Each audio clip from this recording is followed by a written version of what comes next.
We're now going to have a look at our reports for our stock. We click on stock, you can see there's a number of reports here. First one is our sales detail report. We can order it by key code or order it by date. Then you can see here are the sales that we had, and it has the quantity sold, the amount they were sold for, and a sales total. We have a sales summary which just summarizes our sales for the period. Stock on hand. Our stock on hand report will list all the stock we have by category and subcategory, and give us a stock on hand at cost and stock on hand at sell, as well as if we've got current orders, it'll tell us the amount that's outstanding for those orders. This report can be useful for determining your stock levels, especially you may have reporting requirements for taxation and other things where you're required to know your current stock levels. That's our stock on hand. Sales analysis report.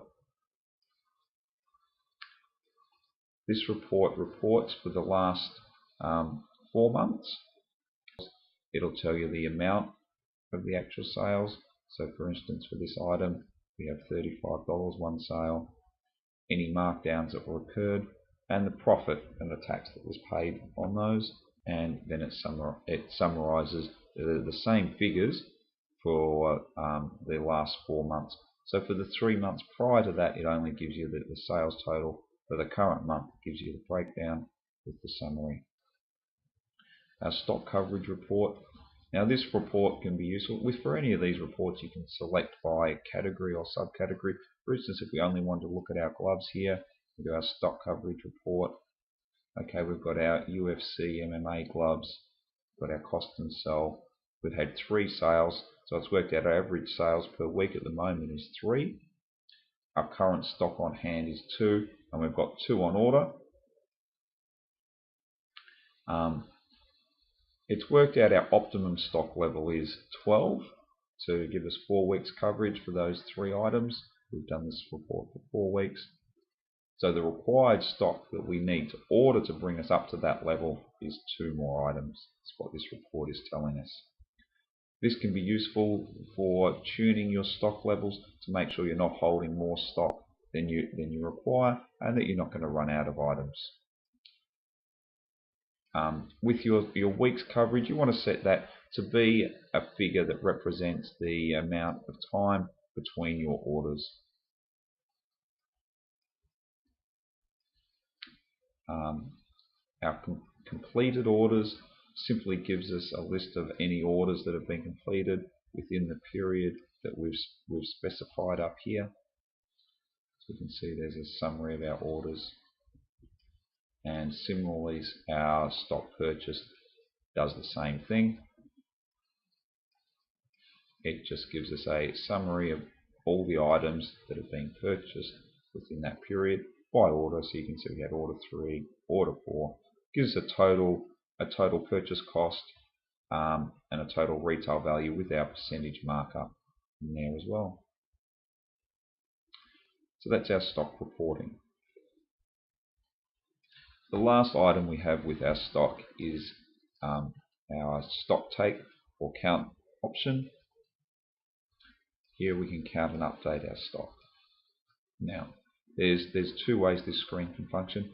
First of all, we can just simply go in and adjust stock. If we change this here, it's warning us that there's limited reporting of the changes made. Here, whatever we enter, we directly update our stock on hand. So for instance, we could just type in 3 here, and that's going to change our current stock on hand for our UFC cage hat to be 3. The preferable way, and we can change that back to 0, the preferable way to update our stock is to actually run a stock take. When we run a stock take, what we do is first of all we take a snapshot of the categories that we're going to update. So if we take a snapshot now of all the categories, we've now taken a stock on hand for all of our categories. We can print out a count sheet. This simply gives us a physical sheet of paper where we can actually count our items and record them next to the actual items that we have here. And then we count our items. Once we've counted our items, then we enter them in here. So for instance, if I discovered I only had 4 remaining in stock of the mesh caged hat, then I'd change that to be 4, and all the others may be correct, and we may only have 3 of those. Maybe that we were sent one of the wrong item here, for instance, so instead of receiving 5 of the large t-shirts, we actually received only 4, and instead of getting 5 of the white for the small, we received 6. That's something that may happen with our other stock on item here. It may have been stolen, it may have been lost, and let's just assume that is correct, and our UFC gloves are correct. We've changed 3 items here. One, we've reduced the stock, another, we've reduced the stock, and one, we've increased the stock. Now if we apply our count, that actually updates our stock on hand figures with the figures that we counted. Now we can report our result, and you can see here that we reduced this by 1, so we've got a negative $10 here. For our Ultimate Fighter t-shirts, we've got a negative $15 and a positive $15. They cancel each other out, so we've in fact got a shrinkage of $10 over that whole stock take. And if you had a large shrinkage figure, then obviously that may prompt you to one of 2 things: your stock's going missing somehow, perhaps through theft, or perhaps you've got a problem where stock's being sold and not actually being entered in the system. And again, this could be an indication of perhaps that's something that either procedurally isn't correct, or perhaps again something is happening, such as people are making a sale, keeping the funds, and not recording the items as being sold. So this is a way for you to keep track of what's happening with your stock. Okay.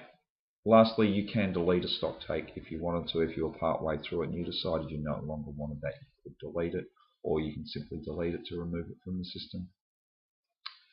And that's our stock take function. Okay, the last report we're looking at here is our stock on hand updates report.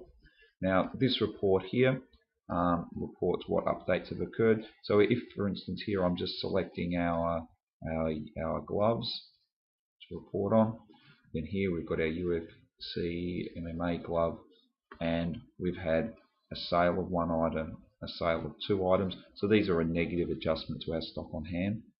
And then we had an order of 5 items. So in this scenario, what it's indicating to us is we had some sales before our order was actually entered in the system. This isn't uncommon. We may have received the order and made some sales and then processed the order into the system.